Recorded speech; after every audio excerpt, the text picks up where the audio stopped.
Evolise, la solution de gestion et de facturation pour les TPE-PME présente. Sud Radio, c'est bon à savoir. C'est bon à savoir à 6h48 avec la question des feux de cheminée. Oui, les cheminées sont en marche en ce moment et nous allons faire le point avec une ramoneuse, Axel Zographos. Bonjour Axel. Et bonjour. Et superbe métier, ramoneur, hein, donc on dit bien ramoneuse. Vous habitez à Marcillac-sur-Célé, vous êtes dans le Lot. Juste un mot quand même, qu'est-ce qui vous est venu à l'idée de devenir ramoneuse? Parce que c'est un métier rare finalement.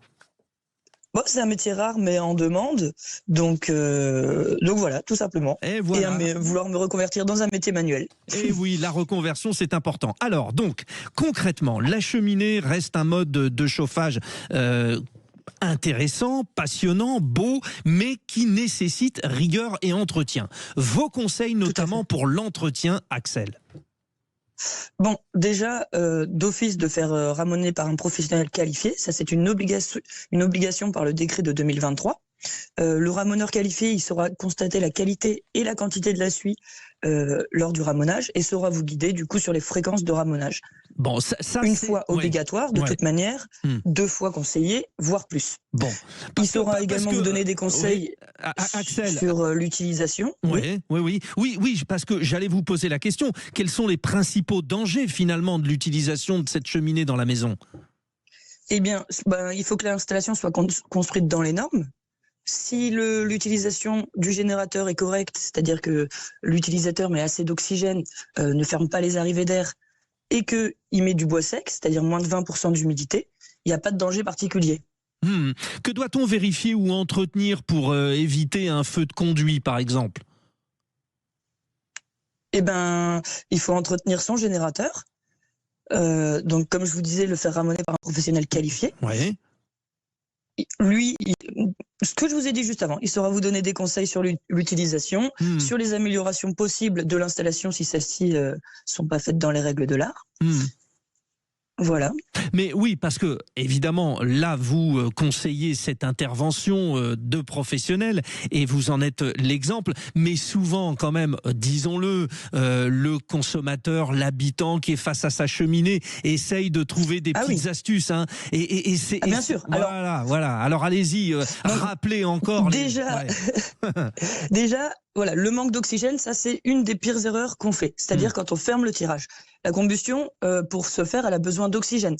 Le bois qui brûle, donc il va libérer des gaz, et c'est ces gaz-là qui vont brûler au contact du dioxygène. Si on ferme l'arrivée d'air, c'est comme si on met un verre sur une bougie, la bougie s'éteint. La combustion ne peut pas se faire. Le bois sec, contrairement à ce qu'on croit, peu importe l'essence, que ce soit du pin, du chêne, du châtaignier, tant qu'il est sec, c'est très bien. On va privilégier le pin par exemple et le châtaignier pour l'allumage parce que ça va vite monter le foyer en température et ça va permettre une chauffe rapide de celui-ci. Et on va privilégier le chêne, l'érable, etc.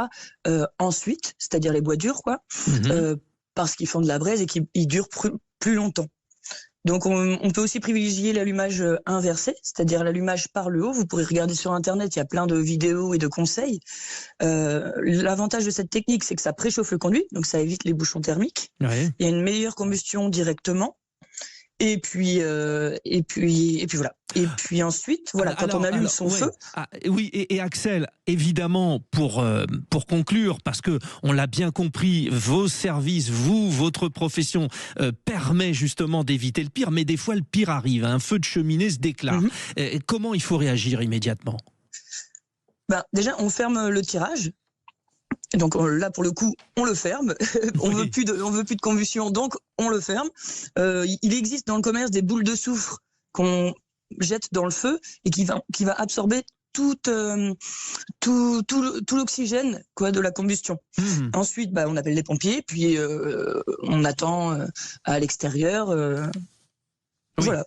Oui, voilà, ça c'est plus prudent aussi. Si je peux donner une petite astuce, bien sûr. Par exemple, la vitre.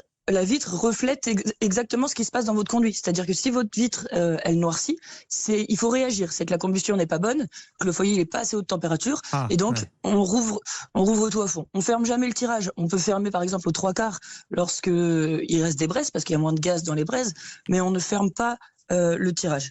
Ah oui, très intéressant ça. Ben voilà, les conseils d'Axelle Zographos. Je le rappelle, vous êtes ramoneuse à Marcillac-sur-Célé. C'est dans le Lot. Bonne journée et occupez-vous bien de notre cheminée, parce qu'il y a en plus le Père Noël qui est censé y passer. Donc je voudrais pas qu'il y ait de soucis, hein, Axelle, hein, bien sûr. Bonne journée. 6h53. Nous, on est allé au sapin de Sud Radio. On va vous donner avec Patrick Roger dans un instant le premier gagnant du cadeau du jour.